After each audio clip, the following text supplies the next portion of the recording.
ปีนความตายพ้าวตั้งแต่หูเขาเจ้าแต่ยังกินกับไข่ขะโลมีดอีโต้กับพ่อมันพอหนีไปเอาขวามานี่50 ปีแล้วไม่เคยมาเอาหีไปเช่นไม่จะเครือแน่นนะสวยผู้ใดหีใหญ่เลยหีน้อยบ้านเชิญนี่กระเทยให้ขนมเกี๊ยวกุ้งแม่กระเสยค่ะสอยพี่น้องฟังสอยซุ้มค่อยหน่อยให้เอาไปทับมันอย่าให้มันแพร่พันเด้อซุ้มค่อยหน่อยสอยไฟไม่บอยดันจวกนี่กระจอยตอนเราเอาไปปล่อยวางกบต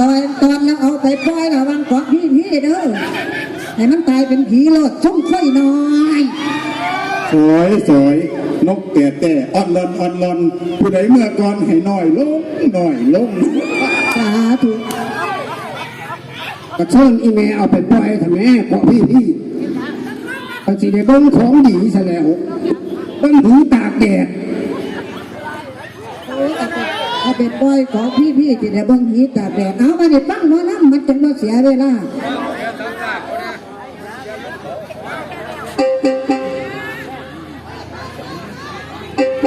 ล่ำได้อยู่พอจะมาหาบ่แม่นก่อนอรสา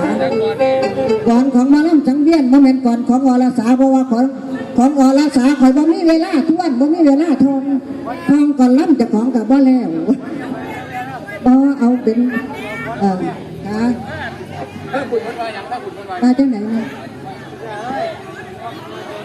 เอาฟังผู้เฒ่าก็ผู้คนติดจ้างอีกจ้างขอบคุณค่ะขอบคุณล่วงหน้าเลยที่จะจ้างมาอีกใหม่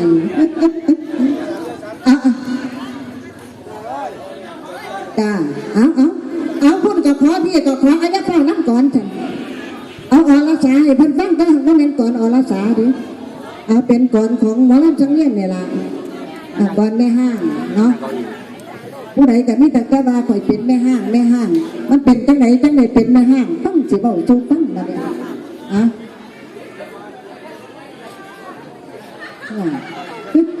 บอเลยหน่อยบันนั้นมันสิหลวงไงเพื่อนข่อยบ่ได้เอานะเดี๋ยวดวงดีว่าบ่ได้ติบ่แมนหลวงบ่ลำก่อนว่าบ่ได้ติที่เราคันที่น้ำวรสามันก็ยากหาแค่นี้ตัวน้ำเจียงน้อยเนี่ยปฏิว่าหีน้อยน้ำเจียงใหญ่เนี่ยกว่ามันเป็นตัวหีใหญ่แบบนี้มันจะฟ้าไหลถอหีเราบอกกันเต้ยเว้ยพอเราว่าสินะนี่ว่าฟ้าไหลถอที่เราเอากันแง่กันแต่นั้นเนี่ยนั่งกินเหล้าทาเอาหำจำดินกินเหล้าทาสักคนเตยกันจังเตยเราบอกเตยมันกำลังกินเหล้าลูกจังว่าตั้งจีลูกมาเตยนั่นเองจังมาสิว่าให้ตั้งแย้มเบิดมือละมือเดี๋ยวบอกเศร้างานเจ้าอรสาให้พันต้องวันก่อนอรสาบ่เอาก่อนหัวไปขึ้นยาหัวมาเจียงบ่ล่ำอยู่เดี๋ยวบ่ขัดที่ล่ำได้ห้างขัดที่ล่ำเช้าได้ห้างซะเลย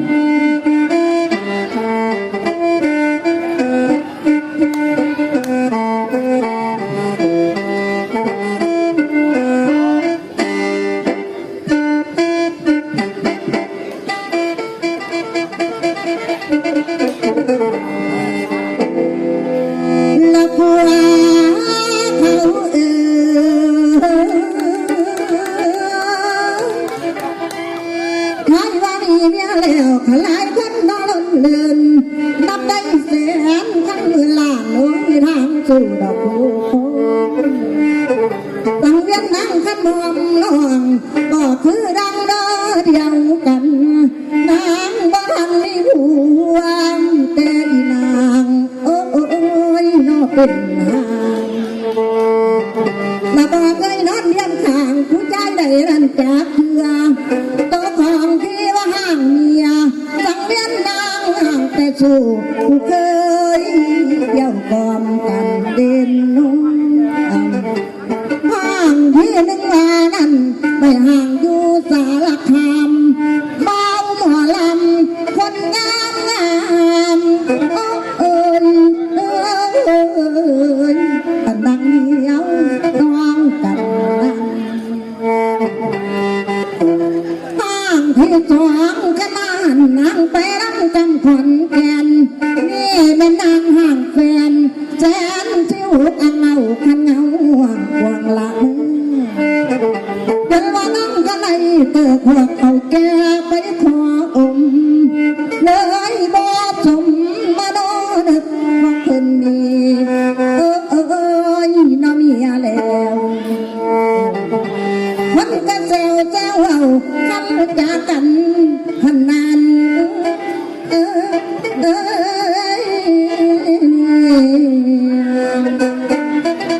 โอ้ยบอกว่าเมียนั่นเขามีนางเลยเอาบ่ได้เลยห้ามห่างดอกห่างไกล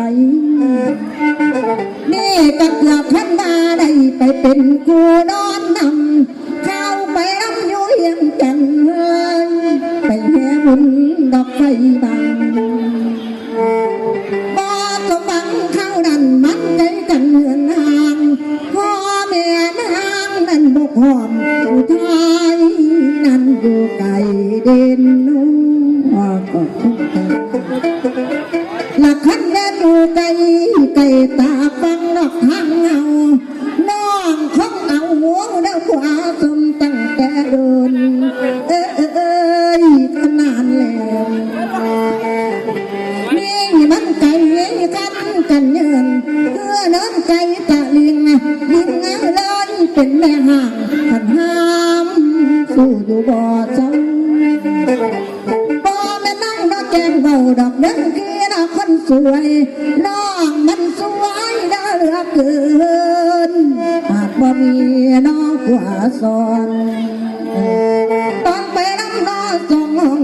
ขนมไข่เดินไปด่านสุนทานมาเก่าเกี่ยวอีนางน้องราที่เอาเด่นนุ่งหลักห้างพ่อแม่ก็หักเก่าละว่าเจ้าคนอีนางเอ่ยว่าลูกเคยได้ไก่แม่อีนางบ่เห็นหัวเลยว่ายินยอมให้กันเลยบ้างน้องปล่อยไปมาลำสั่งซอยไปมาหลอดมาต้องไปกองคนใจป่าดีน้องตั้งเย็นน้ำก็เลยนอนน้มมาหนาวจันอยู่ทั้งปีบ่มีไผ่ทะเลเลียวแต่อีนางคันเป็นนางไปทางกำเมืองลำปางกำเชียงใหม่บ่าวผู้ไทยเองกูขันมาเกี่ยวมองมีน้ำดังแหลมกำเด้อขาดห่างเป็นตานายดาวเลือวันนี้เมียนอนนำอันอาตำอันนั้นเป็นปีนี่แต่แฟนห่างบ่มีผัวกันนั่งเอินได้นั่งเพิ่นเหนื่อยว่าปานแค่ดอกบังละบ่มีหน้าที่ยังละบังเกินยังจนคนเอ้ยคนที่บ่โซขันดาดอมมอมมานางและนอกาแล้วอดผ้าอีนางไว้ท่านไปเป็นลูกไผ่ยาท่านนาจาท่านหลับเลี้ยง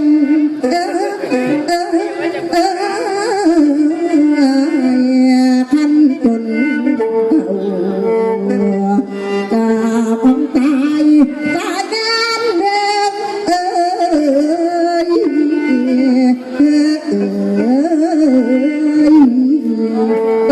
ใจ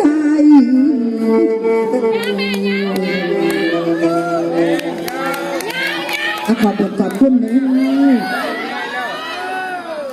นะสายรถทิพย์ล้อขนสิ่งขนของวัดจังหวังขนใจผีเขารีสอร์ทที่กระแสค่ะ โอ้ยหากินตับกินบอดผู้ใดขนตั้งแต่ของแท้โอ้ยขนของเขารีสอร์ทมาวันนี้นะจัดถามที่บ้านเพิ่นอับบ่าวได้ว่าเอาเป็นทำน้องกาลสินธุ์ให้เพิ่นฟังเนี่ยอันพอใหญ่แล้วว่าเอาทำน้องกาลสินธุ์ก่อนบุญกฐินให้ฟังแน่ค่ะนะพวกนั่งคนล่างแห้งเบื่อเมืองได้ที่ทางนั้นเอาใส่หนีเพิ่นมาแลกกันเด้อผู้อยากฟ้อนอดให้สักกันไปแค่มา15ฟ้อนแม่แห้งเพื่อนชีวิตลาแม่ เดี๋ยวจะหน่อยเอารับแค่ไหนเพิ่นฟังแต่ก่อนไอ้ชีวิตลาจังเอานางอยู่หันละชีวิตลากระไดเดี๋ยวสิได้ให้ฟังกันโอ้เพิ่นว่าอันนึงหันเอาเงินมาให้มาขอผัวไปเผาแต่ว่าข่อยบ่เอาข่อยบอกขอผัวไปบ้านเขาผู้ใดเป็นผัวเล่าผู้ใดอยากไปบ้านเขาเราจะได้เป็นผัวเล่าแล้วว่าขอผัวไปบ้านข้าวแน่หรือเพิ่นว่าบ่มีผู้บ้านเขาให้หาผัวไปบ้านเขาเท่านะแสดงว่าเล่าขอถึงเยอะๆเนี่ยเป็นอีหยังอยู่บ้างอาจจะเริ่มเด้อขอผัวไปบ้านเขาเด้อผมมีบ้านสิมาล่าไม่ฟังแต่ว่าแต่เอิญกันบ่เอิญบ่มาดิต้องจัดมือบุญนะเอาบุญกระเทียนแล้วก็แห้งเบื่อเมื่อให้เพิ่นจักกันโอ้ตมาบุญกระเทียนดอกแต่ว่าเพิ่นอยากฟังโอ้ที่เป็นผู้ไปบ้านเขาให้เพิ่นบ่เอาโอเค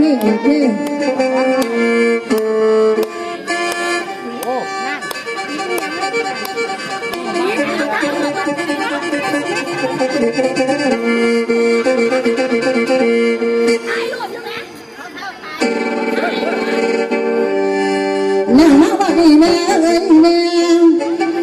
แล้วพวกเขาทุกท่านผู้ถือศาสนาพุทธเราอยู่เมืองอินเดียเขตแดงดังเมือง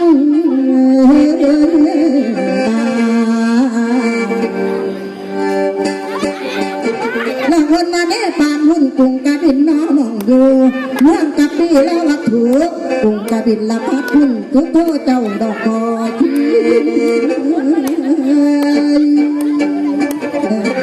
คนนอกวัดจุดต่างถือเทศทับมงเป็นพระโพนหรือพระศาสดาโนสอนสีทำเบิ้งว่าพ่อนี่ผู้นี้บุญอันยิ่งใหญ่สักพันยุงกะว่าใดเห็นดอกหอม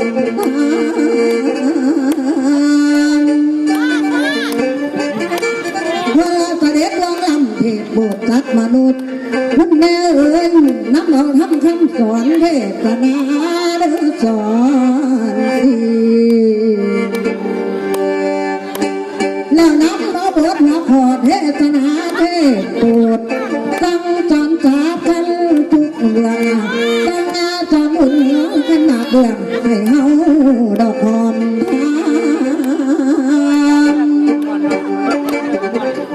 เวลาเสด็จลงลำเทศโปรดสัตว์มนุษย์บาปก็ช้อนคือกันให้หมู่เฮารอไก่เว้น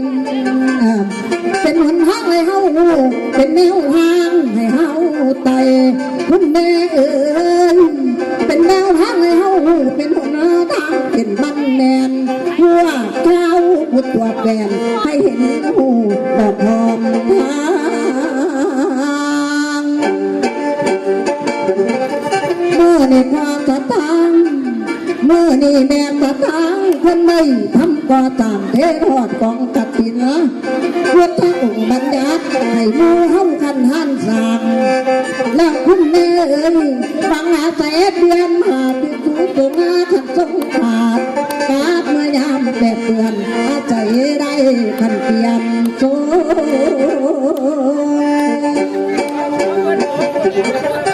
พระองค์พันจังบัญญัติไว้ให้เททอดคุณกฐินนะนางวิสาขาอุบาสิกาขอทานคนเขามาถวายองค์เจ้าพิจูจงอา30 ลูกกราบทางองค์พุทธเจ้าผู้เป็นเงามัวประทานแล้วจงมุนีก็หักเงา กันอยู่ด้านเขตยานพาราณสีอีกอันหนึ่งกินน้ำมันละบุรุษก็เป็นไทยเพิ่งถูกถอดทานนอไทยขายเอาเงินมาจกเลยบาทหนึ่งเศรษฐีเอ้ยเศรษฐีไปซื้อได้ขันไม้ดอกใจบุญกินน้ำมันจางกุศลน้อแก่คุณไผ่บ่อาจทันถึงหากคืนเดียวเอาขายหอดเทท่านจังน้ำเหมาใบในมาพบไก่หัวคือโค้งได้เลียดงอมือสะท้านไปทั่วแดนต่อจากนั้น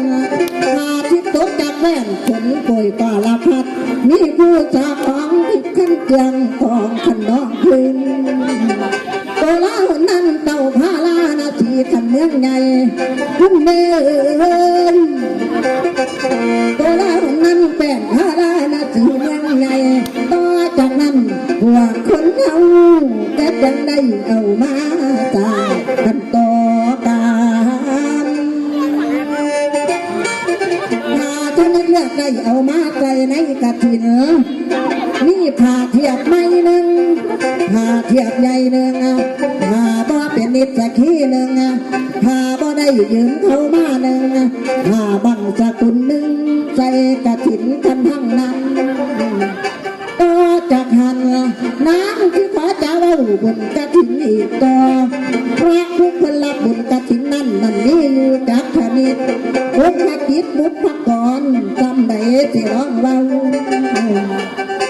หลักคนว่าบุญกระถินนั้นบริขารมีแปดจังสิโคกน้อเชียงเทมสัทธา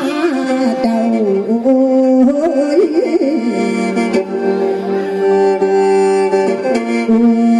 แต่งบุญสัทธาเจ้าแต่งบุญเด้อคุณยายโอ้ยนาน้องค